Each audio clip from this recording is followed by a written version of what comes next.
Hello दोस्तों, मैं हूं साहिल और आप सभी का स्वागत करता हूं एक बार फिर से अपने YouTube channel unique story world में। दोस्तों, आज की इस वीडियो में हम आपके लिए लेकर आए हैं एक अनोखी कहानी जिसका नाम है 3 मछलियों के विचार, कर्म बड़ा या भाग्य। तो चलिए दोस्तों, आपका ज़्यादा समय ना लेते हुए इस कहानी को शुरू करते हैं। एक नदी के किनारे उसी नदी से जुड़ा एक बड़ा जलाशय था। जलाशय में पानी गहरा होता है, इसलिए उसमें काई तथा मछलियों का प्रिय भोजन जलीय सूक्ष्म पौधे उगते हैं। ऐसे स्थान मछलियों को बहुत पसंद आते हैं। उस जलाशय में नदी से बहुत सी मछलियां आकर रहती थी। अंडे देने के लिए तो सभी मछलियां उसी जलाशय में आती थी।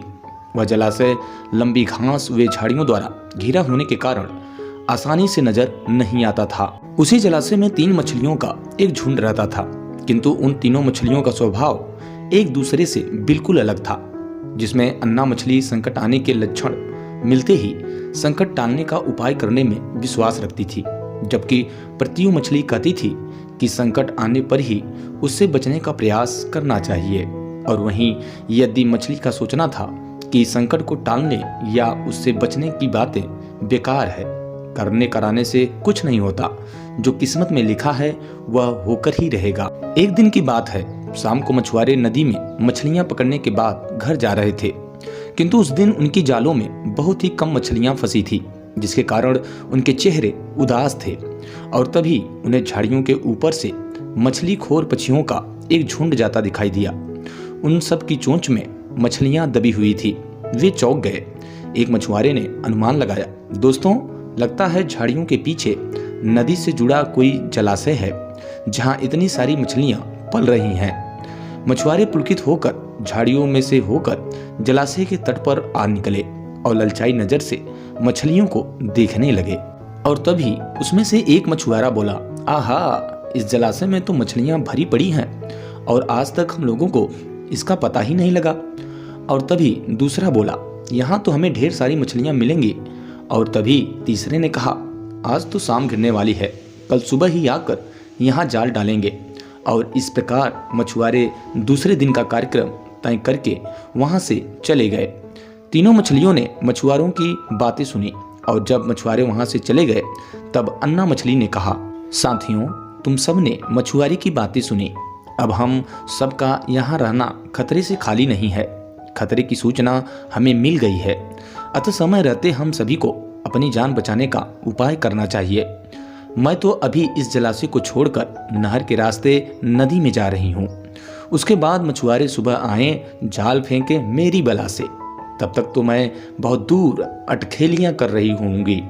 और तभी प्रत्यु मछली बोली, तुम्हें जाना है तो जाओ, मैं तो नहीं आ रही। अभी खतरा आया कहाँ है जो इतना घबराने की जरूरत है।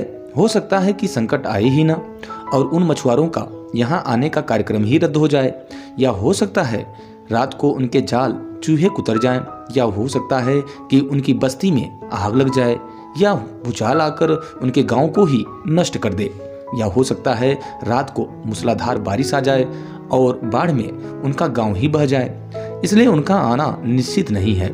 जब वह आएंगे तब की तब सोचेंगे, या हो सकता है मैं उनके जाल में ही ना फंसूं। और तभी यदि मछली ने अपना भाग्यवादी बातें कही, भागने से कुछ नहीं होगा, मछुआरों को आना है तो वह आएंगे, हमें जाल में फंसना है तो हम फंसेंगे, किस्मत में अगर मरना ही लिखा है तो क्या किया जा सकता है। इस प्रकार अन्ना तो उसी समय वहां से चली गई, किंतु प्रत्यु और यदि जलाशय में ही रहीं। भोर हुई तो मछुआरे अपने जाल को लेकर आए और लगे जलाशय में जाल फेंकने और मछलियां पकड़ने। जब प्रत्यु ने संकट को आए देखा तो लगी जान बचाने के उपाय खोजने। उसका दिमाग तेजी से काम करने लगा। वहां आसपास छिपने के लिए कोई खोखली जगह भी नहीं थी, किंतु तभी उसे याद आया कि उस जलाशय में काफी दिनों से एक मरे हुए ऊद बिलाव की लाश तैरती रही है। वह उसके बचाव के काम आ सकती है। वह उस लाश को खोजने लगी और जल्द ही उसे वह लाश भी मिल गई। लाश सड़ने लगी थी, अतः प्रत्यु उस लाश के पेट में घुस गई और सड़ती लाश की सड़ांध अपने ऊपर लपेटकर बाहर निकली। और जैसे ही वह बाहर निकली, मछुआरे के जाल में फंस गई। मछुआरे ने अपना जाल खींचा और मछलियों को किनारे पर जाल से उलट दिया। बाकी मछलियां तो तड़पने लगी, परंतु प्रत्यु दम साध कर मरी हुई मछली की तरह पड़ी रही। मछुआरे को जब सड़ांध का भपका लगा तो मछलियों को देखने लगा। उसने निश्चल पड़ी पृथ्वी को उठाया और सूंघा। आग, यह तो कई दिनों की मरी मछली है और सड़ चुकी है।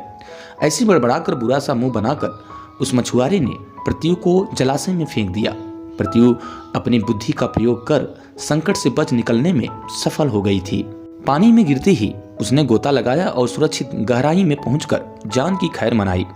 यद्दी भी दूसरे मछुआरे के जाल में फंस गई थी और एक टोकरे में डाल दी गई थी। भाग्य के भरोसे बैठी रहने वाली यद्दी ने उसी टोकरी में अन्य मछलियों की तरह तड़प तड़प कर अपने प्राण त्याग दिए। तो दोस्तों, आपको इस कहानी से ये सीखना चाहिए कि भाग्य भी उन्हीं का साथ देता है जो कर्म में विश्वास रखते हैं और कर्म को प्रधान मानते हैं। भाग्य के भरोसे हाथ पर हाथ रखकर बैठे रहने वालों का विनाश निश्चित है। तो दोस्तों, इस वीडियो में बस इतना ही।